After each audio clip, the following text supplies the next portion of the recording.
Hello, ladies and gentlemen. Thank you very much for joining me in this live webinar on herbal and dietary treatments for Crohn's disease and ulcerative colitis. Now, of course, both Crohn's and ulcerative colitis are under the umbrella of inflammatory bowel diseases, which also includes IBS. So, first, it's important to understand the difference between IBS um, and, say, ulcerative colitis. IBS is usually in the descending colon and the rectum, and ulcerative colitis and Crohn's can be even in the small intestines. And it's more advanced, it's more inflammatory. And then when it becomes ulcerated, then it's bleeding. In most cases of ulcerative colitis and Crohn's, there's a lot more diarrhea and more pain than even in IBS. So IBS treatment, which is a little easier, is not as restrictive in diet. And there's a few things that you can eat in IBS case. For example, you can have a little yogurt with IBS. You can have a little fermented foods. But once you get up to Crohn's and ulcerative colitis, where there's actual bleeding coming out of the rectum, then there's no more yogurt or even fermented foods, even in the smallest degree. But the diet overall is very similar. I mean, there's two versions of IBS. There's a Vata version where you kind of get constipation, diarrhea, and a Pitta version where you just get diarrhea and more loose stool. So there's those two versions. But when you get up to ulcerative colitis, most of it is all Pitta, particularly once there's bleeding, Rakta, Pitta, bleeding, and so the diet is more Pitta balancing, and at least initially until the person starts to get better. And we're going to go through first the dietary guidelines, which are really essential. The medical community and even your average nutritionist, or at least the nutritionist that the medical doctor sends to you, kind of has some diet that they prescribe, which I have to tell the patient to just completely forget, which usually isn't hard because their condition hasn't gotten better. And most people take that route. They go to the doctor first. They get the immune suppressing drugs and the diet that doesn't really work. And then, they still struggle with this condition and they're under the impression they're going to have to take this medication for the rest of their lives. Well, it's not true. It is something can be healed, but not with a pill and not with any medication. And also, you have to be very good at understanding food and a diet. And you can't think in terms of nutritional, level. I mean, a nutritionist will never be able to treat this condition because when you give the foods out, it's not thinking from a nutritional perspective. In fact, if the person doesn't recover very fast, you can even end up with some nutritional deficiencies with these IBS and ulcerative colitis diets because they're kind of restricted. And unfortunately, most patients, they drag it out for a little while. They take like a few weeks or a month to even get going on the diet or convince themselves this thing's going to work. So there's that delay. And then they don't take the herbs for a while and they'll drag it on and they'll get a little better. And then they don't do a follow-up. They stop taking the herbs and, then the condition flares up again. Then they get a little better. Then they go have some coffee or some spices and it flares up a little bit. And so they do this 2-step forward, 1 step back, 2-step forward, 1 step back, and it can drag the treatment on for, months, 6 months, even a year. I've seen people drag it on. But these days I've been really emphasizing to my patients for, all these inflammatory bowel conditions, to be strict and stick to it, do the follow-ups, and don't, even when you're getting better, don't stop the herbs. And there's a couple stages. Now I explain that there's, at least 3 stages. The first stage is the restrictive diet. And this is for the same for IBS. It's just the diet is slightly different. And the herbs are slightly different as well, but a lot of similarities. The first stage, of course, is the restrictive diet and the herbs to bring the inflammation down, and in ulcerative colitis case, to stop the bleeding and to get rid of the pain, the inflammation, so that people start to feel better after the first stage. But unfortunately, the diet's very restrictive, so they just can't wait to go back to their foods, but they don't go to the second stage. The second stage is once you don't have the pain and the inflammation and the bleeding, Then you have to go through this healing stage, which is completely different herbs, which I'm going to recommend and show you here in a minute. And if they don't do that healing stage, then it just keeps coming back. And that's how people drag this treatment out for months. And some people got better and never even knew there was the herbs for the second stage. So they thought that was all there was. And so they just kept taking them and, it was getting a little better, a little worse, a little better, a little worse. And they didn't know that they had to do the appointment to get the herbs for this next stage. And then the third stage, of course, now that it's healed, which can take a few months, uh, then the third stage is, your lifetime diet, the foods that you'll never be able to eat again, or you're going to get a relapse. And, since I've been treating this condition for some time now, I've already had many cases of relapse where the people are coming back after, 5 years and they've got the condition again. And that's because they didn't follow the third stage, which is certain foods you should never do at all. So let's talk about the causes, first of all, because that's really very important. I mean, I always tell more and more, I realize my work is educating people, and definitely with these inflammatory colon conditions, education is the name of the game because they're all creating the problem because nobody's telling them what to not eat. I mean, I think they tell them don't have spicy food anymore, but that's about it. But it's a little bit more than that. So, and now again, this what I tell you isn't for everybody. I mean, everybody's very different. Like I said, we have some people who have, just even still little alternating constipation, diarrhea, or their body's cold and they're not really having much diarrhea, but they're having pain and no bleeding. And there's other people having 8, 9, 10 bowel movements a day with bleeding. And there's some people that have lost a lot of weight. They're down to 100 pounds. And there's some people that are overweight. And all of those factors will determine the diet. Because if it's an underweight person, then I can't deplete them anymore. And I have to, provide more food and count more on the herbs. And then if they're an overweight person, I can restrict the diet down more and just figure, hey, we'll lose some weight at the same time. Um, and then, if there's bleeding, then there's special herbs that we give just for the bleeding. If there's abdominal pain, we give special herbs just for the abdominal pain. Sometimes people also have heartburn, acidity, stomach ulcers. There can be other complications. And since it's an inflammatory condition of your colon, almost 90% of all cases have inflammation somewhere else in the body.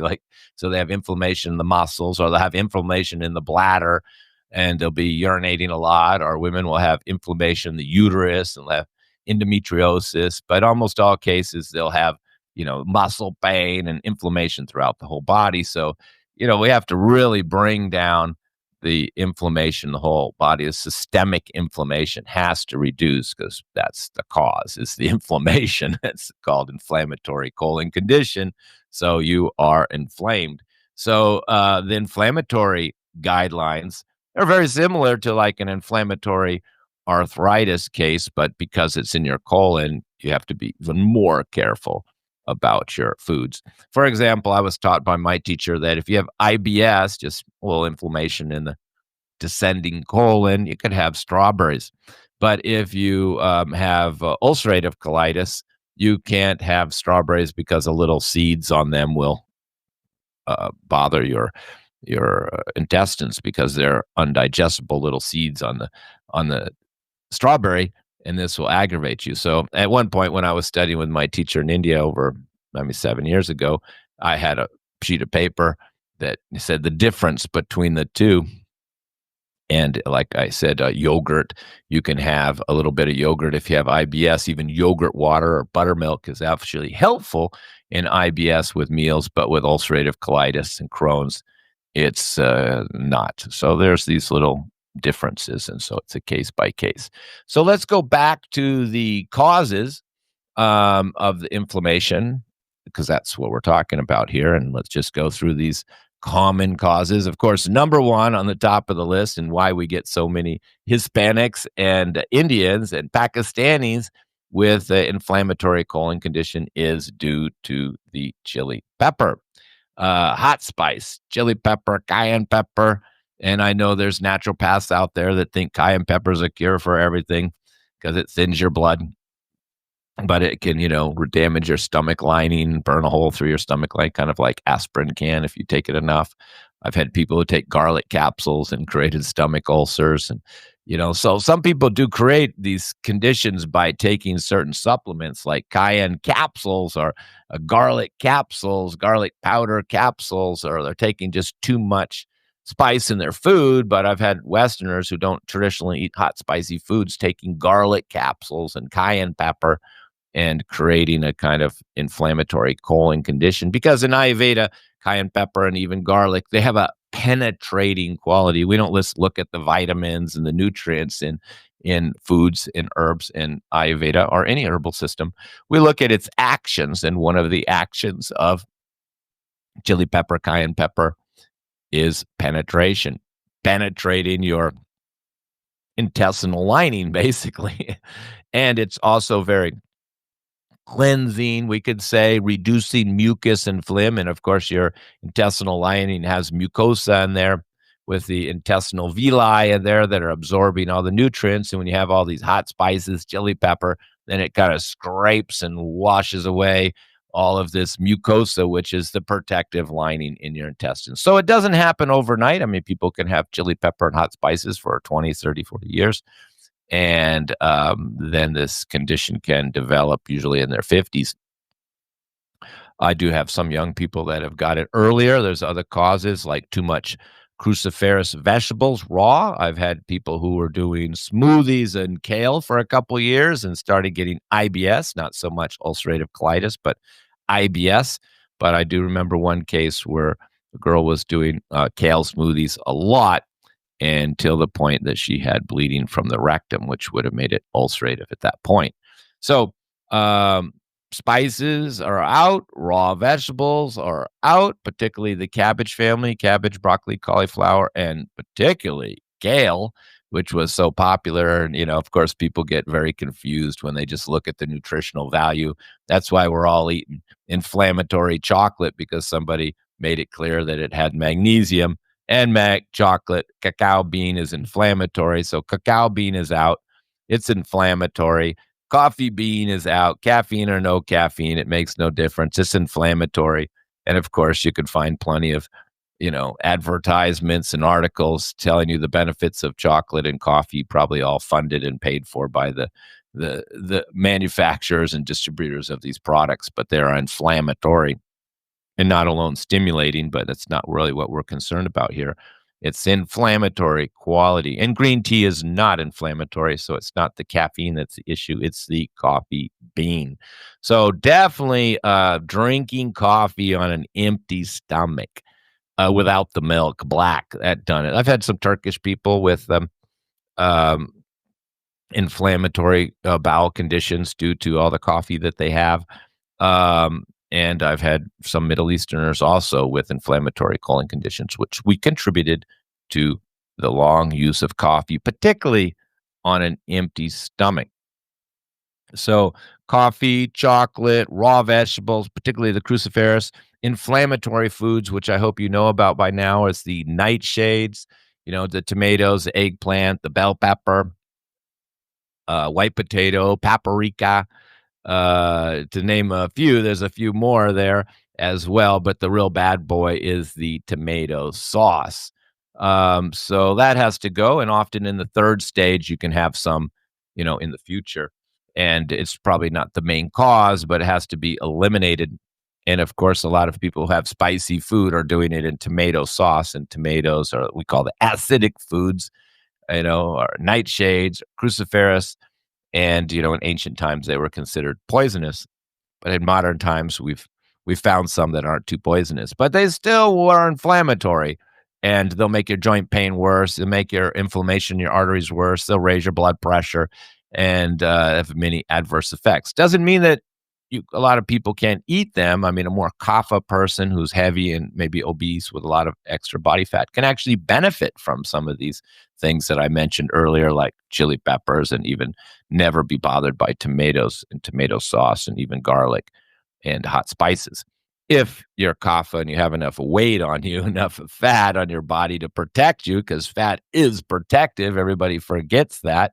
that, this is the good thing about having a little extra fat and mucosa. You're protected. I mean, you fall on the ground, you don't break your bones so easy because you've got all this padding and protection, and the bones are all strong from carrying around all the weight.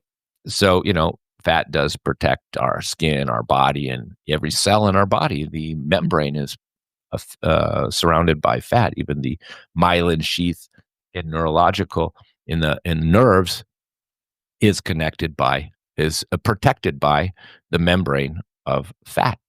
So fat is protective agent. So a person with enough fat, this usually doesn't happen to. We don't generally get obese people with this condition. We generally get the pitta type person like myself, who tends to be warm, aggressive, hot, strong appetite, stomach acids, doesn't do good with spicy foods in the first place. And then we get the vata type, or the vata pitta type, who tends to be highly sensitive and gets gas and bloating, and easily constipated easily. And of course, long periods of constipation can eventually aggravate the colon, create diverticulitis, and lead to inflammatory colon conditions. So, and of course, ulcerative colitis, this inflammation in the colon, can lead to polyps, and then of course colon cancer, just like chronic constipation can also lead to colon cancer. Any of these conditions, over an extended period of time, can lead to colon cancer. So, and this is, of course, one problem with the medical treatment is you're not really changing the diet. You're taking a pill, suppressing your immune system. So the pathology is kind of continuing and the damage is continuing, and the doctor will increase the medication over time. But I've had clients who, were on medication for 4 or 5 years, and it was just started getting worse again. And they get a little tired of more medication. And then the side effects of the medication start to catch up, and then they start looking for alternatives, and that's generally how they end up coming to me. And I always encourage people when I do these classes that you could do this by yourself. Like I did webinars on simple subjects like how to grow your hair, how to avoid gas and bloating, things like that you can do by yourself. You don't need me. But with this case, when you have ulcerative colitis and Crohn's, you cannot pull it off without the herbs. It's not possible. You can get into a kind of a maintenance or management state where you're like not having the symptoms and the pain and so much bleeding. You're kind of managing it. I have met some people who are, quite knowledgeable and kind of learned the hard way about what to eat and what not to eat. But over years, they figured out what to eat and what not to eat. And some of them even find Ayurvedic guidelines, which will just tell you, because I mean, Ayurveda doctors have been treating this for a long time. And so they get the diet down, and then they're able to manage it so they don't have the pain, but often the diet's so restrictive, they lose weight and they become weak and frail.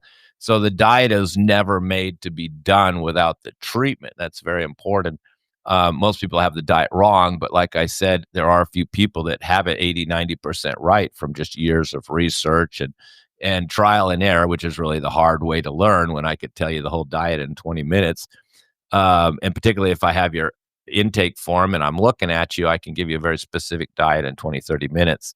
But most people, they study this and research it for years. And I've always repeated that research is very risky when you don't know what you're doing, and you just end up guessing in trial and error. And this is definitely the type of condition you don't want to be testing and trialing and erroring and doing everything that you see online from people who are really not able to treat it. And I don't think many people in North America are successfully treating advanced cases of IBS, Crohn's, or ulcerative colitis. So you better just do an appointment.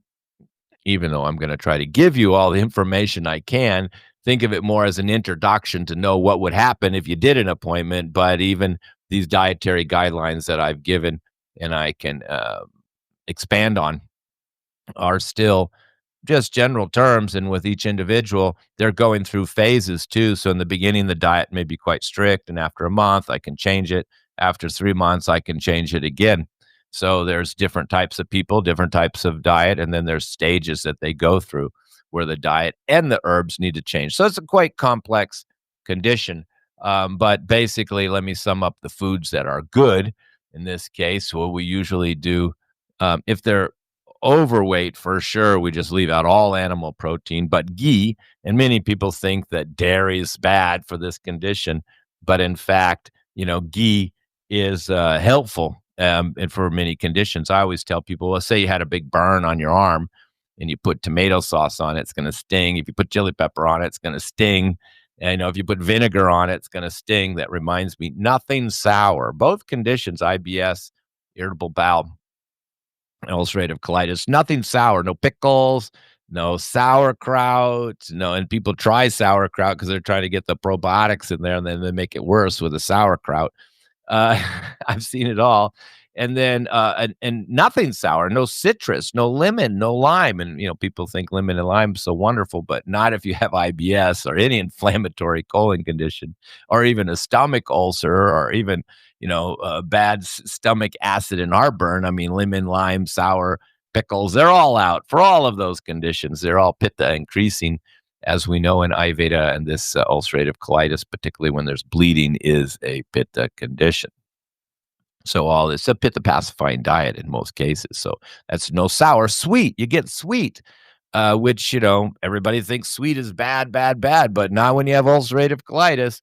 You get to have sweet fruit. Like I give out coconut water a lot, and if you've ever had somebody with a stomach ulcer, which I've treated, one of the signs of stomach ulcer is it hurts when they have water. And they want to go do the endoscopy. And I said, well, I'll just ask you one simple question to know if you have stomach ulcer. One, if you're spitting out any blood, we know it's ulcerated. And two, if you drink just a cup of water and it hurts, you have a stomach ulcer or some bad inflammation in the stomach. So it just shows you just even water will hurt this condition in an advanced stage, because a stomach ulcer is very similar to ulcerative colitis in the stomach. And sometimes the people even have mouth ulcers in their mouth, and stomach ulcers and ulcerations in the colon. It can all be inflamed. And usually these people are not able to eat much and losing weight at a rapid pace. But they can drink coconut water. So, if you do the sweet, they don't know about this, but they can do sweets, very sweet fruit, like mango is always sweet. You can't do apple. I mean, even if it's sweet, there's a little peculiarities to Ayurveda, but apple is vata increasing, so apple. But pear juice, a mango juice. I give mango juice, and everybody's anti, fruit these days, and just want to eat only meat and fat. And but fruit's really helpful in this case, but only certain ones, and only sweet ones, only soothing ones. And coconut water is a real hit. But anyway, my point is no sour, no pickles. And in most cases, we put people on khichdi, mung dal, a yellow mung, not even the green mung, because of the fibrous substance, and a white rice, which, of course, most people who are aware know white rice is completely devoid of nutrition, constipating, completely useless, eating cardboard, no fiber on the outside, no with the husk, and no germ with all the vitamins, particularly the vitamin E and fat soluble vitamins are all in the germ. This has all been removed with white rice. Every day I'm telling Asians and Hispanics to stop the white rice and never give it to your children. It's completely devoid of nutrients. It's just like eating white bread. It's completely a waste. But in this case, it's perfect because white rice is very constipating, and this person's dealing with diarrhea.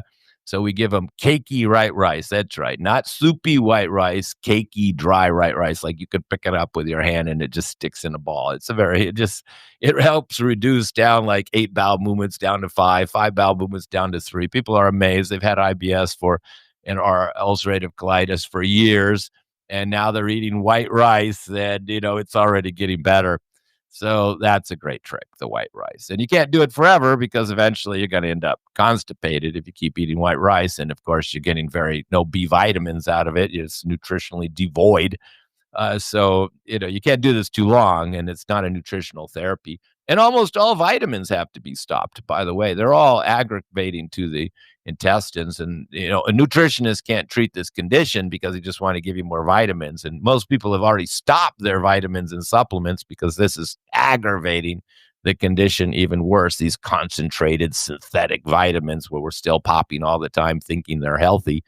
And, many of them are, B vitamins are jacking us up. And, and some of these calciums don't even absorb the vitamin D, that most people are taking. I wouldn't take it. It's a toxic. There's food-based forms. I've spoke on this many times. But all the vitamins and supplements have to change. Of course, the alcohol has to go, the coffee has to go, the pickles have to go, the sour foods have to go. So you kind of get this bland diet. I don't wouldn't laugh if you were a patient, but I've given so many cases. I have to be a little more sober for the poor patient. But they already are moving to a bland diet already. And sometimes people have discovered some of these things like coconut water, mango juice, and they're learning the hard way. They've already tried the lemon juice, that made more pain. They tried the sauerkraut, that made it all worse. And when you have ulcerative colitis, you can't even do any yogurt. But we have IBS, you can have the little yogurt, little fermented foods. It's a more relaxed diet. It's not so strict. And I don't want to make a diet any stricter than I have to. Now, if the person's already depleted and underweight, then I'll have to allow some chicken in, some not even fish, but chicken. Fish is more heating. Chicken is the best. If they're depleted and underweight, I have to do the chicken and some mung dal. No other beans can be used. See, mung dal is very unique. It's the only bean that doesn't make it worse. You got to get away all beans, and a lot of animal protein is not good either. So that's why they do the khichdi, the yellow mung dal with the white rice 50-50. And that's the best if you can do that. It's only when the person's really depleted and underweight, I have no choice but to keep some chicken going in there, or they're going to become more depleted. So chicken soup, bone broth helps a lot. They can cook all the vegetables in bone broth. Everything should be soft and cooked. The vegetables that are good are the gourd family, the pumpkin, the squash, zucchini. I mean, you could be bleeding out the rectum in extreme pain and still have zucchini and squash. Sweet potato is fantastic. And ghee, you can just slab the ghee all over everything.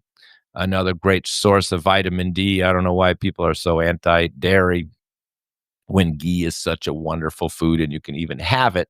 Easy to digest, the best fat, and of course, the animal protein has vitamin D in it. So, like myself, if you're just using ghee all the time, you're getting plenty of vitamin D. And it's easy to digest. It's easy on the liver. It won't contribute to cholesterol, fatty liver, or even gallstones. So, ghee is a very refined butter, healthy butter. So we give a lot of ghee. That's the only fat they can do at this case because ulcerative colitis is quite severe. So you get this bland diet. You get these bland vegetables, no raw vegetables, no salads, anything like that. And you just get these kind of like squash, zucchini, sweet potato, mushy, soft vegetables. The only diet that's more restrictive is probably the kidney failure diet when your EGFR is only at 30 and you're just a few months away from dialysis. Then you get even a more strict diet than this. So it's one of the strictest diets. But again, if you take the herbs well, and the herbs can reverse the inflammation quickly, which we're going to get into. We're going to talk about some Western herbs and mostly Ayurvedic herbs because I need really a more advanced system. Western herbalist just is not that sophisticated. It's not that old. It's only a couple hundred years old. And Ayurveda system is thousands of years old. So it's just more sophisticated. There's more documentation. There's more information. There's more formulas that are in existence. It's just a more sophisticated system. So I pretty much have to resort to the Ayurvedic formulas in this case, because thank God they had ulcerative colitis 1,000 years ago and they made the formulas for it. Western civilization wasn't even around yet. So, Western herbalism is kind of new. And that's one limitation we have as Western herbalists, is that the system is just not that advanced or sophisticated and documented as Ayurveda. So I really have to rely on Ayurveda both for the dietary guidelines and for the herbs. So I think I covered the diet there. It's kind of like this bland, mushy diet. I mean, there's exceptions. Eggs generally aren't a problem. No tomatoes, no alcohol, no coffee, no chocolate, no dry, hard things, nothing with a seed. Like the seeds can be a big problem. Like cucumber seed, that'll tear up your colon once you're bleeding. Even the seeds on the strawberry can be a problem. So all these fruits with little seeds inside are out. That's why, like, see, a mango has just one big seed. You're not going to swallow it. But even grapes, because you got these little seeds in there, and they can be a problem. But again, you can only have to be on the strict diet for less than a month if you really take your herbs quickly and follow it strictly, which very few people do. And they usually drag off this first stage for a couple months, and then they finally, it dawns on them that, they got to take these herbs with every meal. It just takes people a little while to kind of get used to taking the herbs. Unless, of course, they're Indian and they're used to taking these herbs, then they can actually proceed a little faster than people who are just not used to taking these herbs, and they just, they dilly-dally around for a few weeks and then they get it together with this diet. So it's basically a bland diet with white rice and mung dal and or to keep you alive for your protein, and then these cooked vegetables and these sweet fruits with no seeds in between. It's kind of just a keep you alive diet, basically, just to kind of keep you going, because the treatment is not the diet. The treatment is in the herbs. You have to really understand that. And there's people that have achieved this diet, figured out this diet. Oh, I can only do the zucchini. I can only do sweet potatoes. I mean, there's a few other things, asparagus, even green beans aren't bad. There's other foods as well, but those are the categories that are good. And the leafy greens are out. The cabbage family's out. It's mostly these root vegetables. And of course, no garlic, no ginger, no black pepper, no salt. It's really bland. And you just want, like I said, you just want to follow it strictly, take the herbs religiously, and get this first stage over. So let me share my screen and show you some of these herbs that are used for this condition. Now, it is a a digestive condition. You have to keep in mind it's due to the poor digestion. So this is the first thing you have to realize, is that there's many products I have for IBS and inflammatory colon conditions on our sponsor site here, Herb Teas. There you go, where you can get all these products. But again, I would say not all my products that I use for IBS are up here. Like, I also use Shatavari ghee, which is very sweet, very cooling, very soothing. And we don't sell the ghees online yet. But digestion is a problem. And so people don't think of that, but this is the underlying cause so generally I'll use this digestive tea. I do have another one. You can see it says right here that it's used for IBS, leaky gut, heartburn, GERD, acidity, and even people with food sensitivities. And here it talks about even ulcerative colitis. And leaky gut is just a precursor to all these conditions. You first get the leaky gut, then you get the IBS, and you just keep on going and keep destroying your intestinal lining with your, coffee, chocolate, hot spices, raw vus, and smoothies. Smoothies can be a real mess because of the poor food combining, particularly the raw vegetables. And the kale smoothies were a big problem. I got a lot of clients from the kale smoothies. But you can see this very simple formula. Many of you in Ayurveda familiar with Vasant Lad know he had a CCF. So this is basically CCF, cumin, coriander, and fennel. It's such a mild formula. And then I put just a little bit of a dandelion root in there, just a slight bitter. And this is a very gentle digestive aid. Unfortunately, a lot of people who know about CCF think it's for all types of digestion, but it's really a very gentle digestive formula. People who have low appetite, and most of these formulas will use ginger. Ginger stimulating the digestion, and most of them are hot. But you can't use any ginger with ulcerative colitis. You can't even go that heat. I mean, you're down to fennel. If you're on your own and you don't have a formula, then you can just start drinking fennel tea. Fennel tea makes a big difference. So this is coriander is cooling, fennel is cooling, cumin slightly heating, but very mild. And then the dandelion has got the little bitter to it to help you digest the fatty foods. So this is for those with hypersensitive digestion, including all these conditions. So I give them this and have them sip it with the meals, and this helps a lot. And this is, or fennel tea. You can just do fennel tea. And then this other formula, also using Western herbs, soothing gut. This is, of course, starting to build up your stomach lining and build intestinal mucosa again, used for ulcers and all inflammatory conditions, particularly when there's pain. And it's got the four demulcents in here, which are Western demulcents, which we all know about, these marshmallow root, slippery elm, comfrey, which also helps heal the colon. Comfrey root, as you know, is start healing your skin tissue. And then licorice root, which is also soothing demulcent. And you can see it's kind of a powdery, you got the slippery elm in there. And it's a very slimy formula. So when you have it, you can kind of feel this coating on the inside of your um, mouth when you have it, because it's coating your intestines, and it can give immediate comfort. We can see people here on the website who just bought it online, and you got these testimonials. Oh my God, here's one: immediate relief, stopped my IBF meds, and felt so good, much better. Thank you for this wonderful formula. Loyal customer, happy tummy. Thank you. Now, this was just on eBay, so I don't know. Wasn't my patient, but it shows you just one tea can really give relief. They probably didn't really completely recover. It probably just helped them feel better. So we can see, wow, it helped me so much, worked wonders on my stomach. But so it is very effective, but unfortunately, it's not a cure. It's just kind of like starting to heal. It's like a prebiotic. You should be taking it with the probiotics, which is another subject. We can't use sour things, but there's other types of probiotics we can take. So those two are, the two teas that I use. And then it depends on how much loose stools they have. This is one of the main formulas. Again, it has to be an Ayurvedic formula at this point for the real treatment. And these are all anti-inflammatory. It says for diarrhea, it says diarrhea formula here.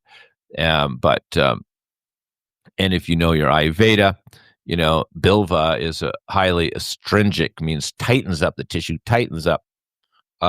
And Katuj also, Katuj and Bilva are used together for, diarrhea and loose stools, and those are the two main ingredients. Dadimastika Churna is 15 herbs, and it even has a little sugar in it. So it's very sweet and tasty formula. Everybody thinks Ayurveda formulas taste terrible, but this one, Dadimastika Churna, which we use more for IBS. We also use it for IBS, but in this case, we're just putting a small amount in it. And the Dadimastika is sweet, cooling, but it's got this digestive, it increases the digestive fire, even though it's sweet and cooling. So there is some in there. And then Kamaduda Ras, which is 7 herbs, is extremely cooling, good for burning, good for heat, good for bleeding.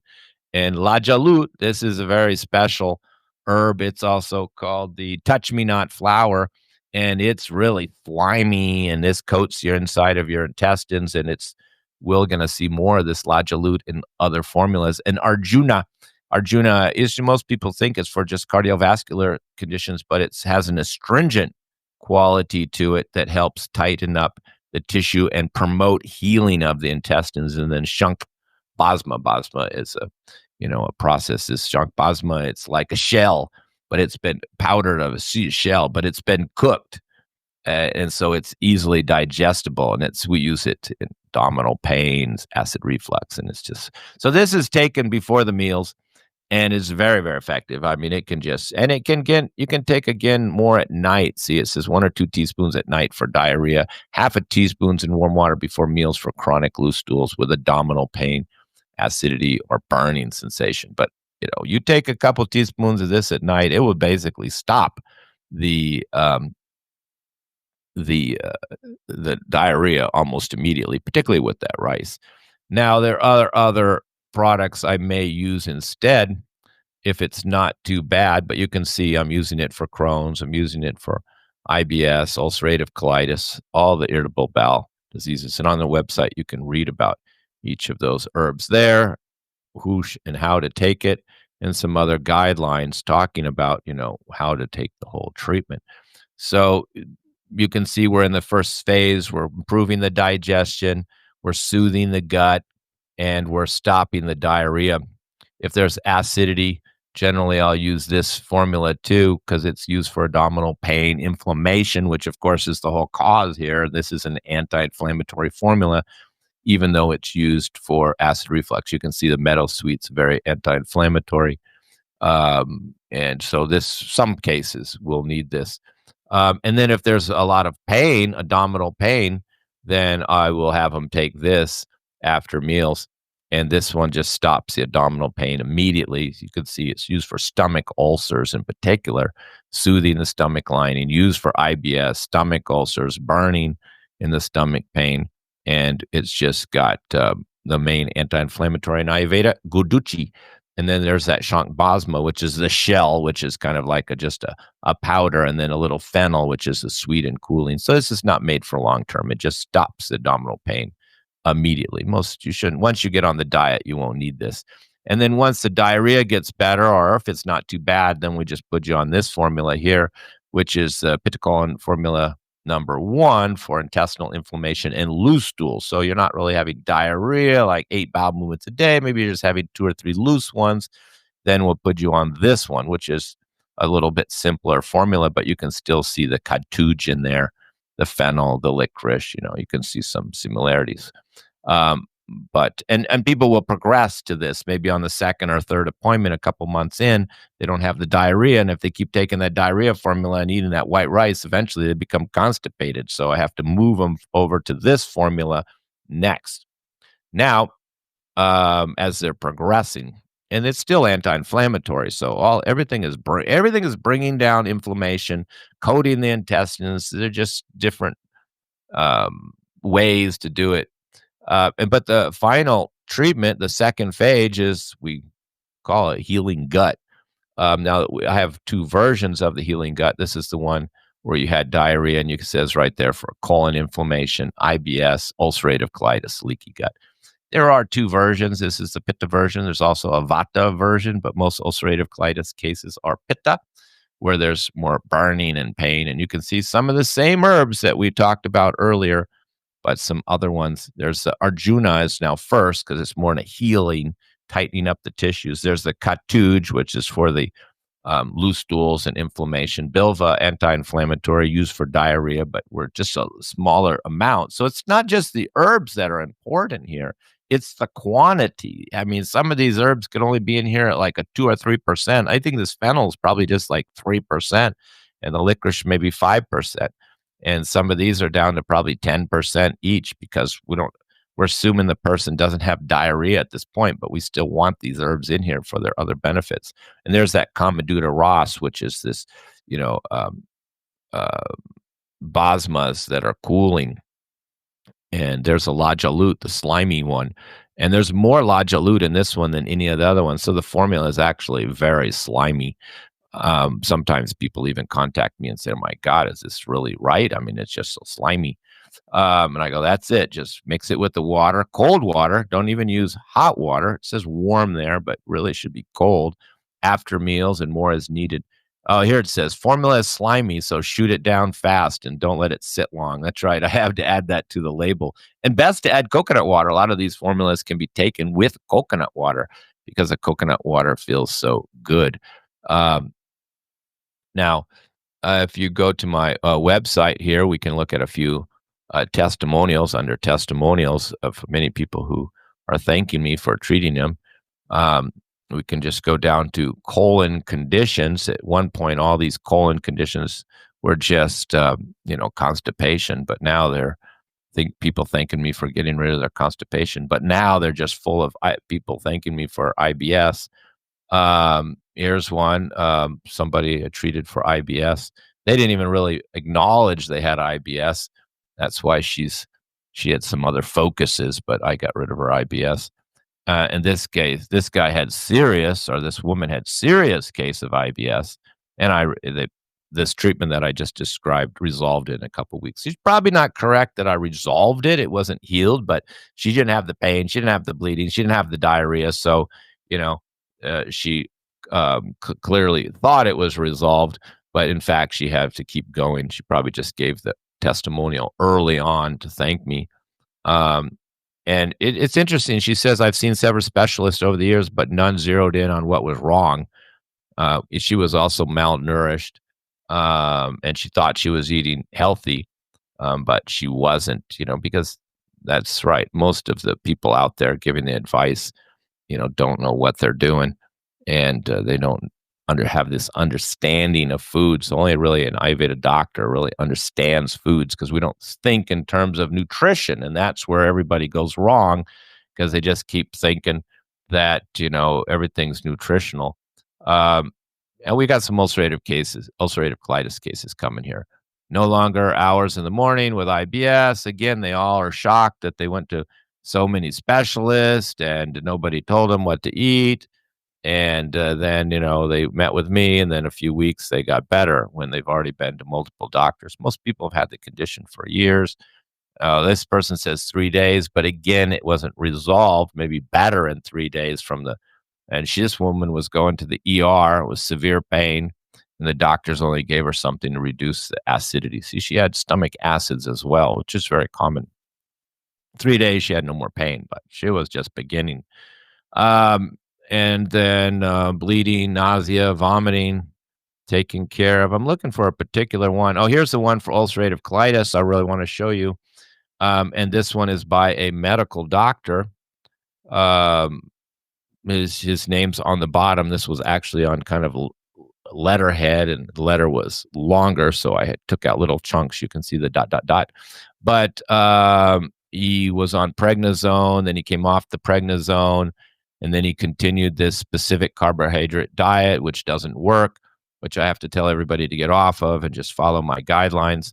And this guy definitely had bad ulcerative colitis, bloody diarrhea, gas, abdominal cramping when he got off the medication. And then they wanted him to go on Remicade. But being a medical doctor, he says here, I was fully aware of the horrendous side effects of Remicade. A lot of people aren't aware of that, and they go on Remicade. Then they get those horrendous side effects, and then they come to me. So then he came to me. Then I talked to him. I told him what to eat, what not to eat. I gave him all these formulas. And he followed it religiously, and his diarrhea resolved in 2 or 3 days. Again, this is a medical doctor.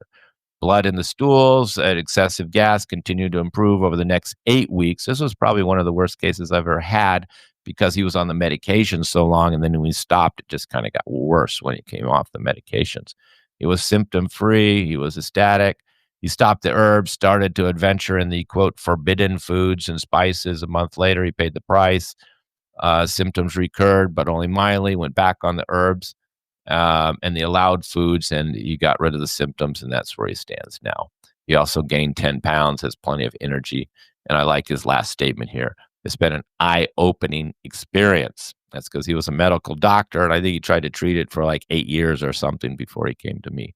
So I hope that helps you to see that you can treat these conditions without, medication. And in fact, you may have no choice to do it without medication if you don't want to go on some of these harmful medications that even the medical doctor himself didn't want to take.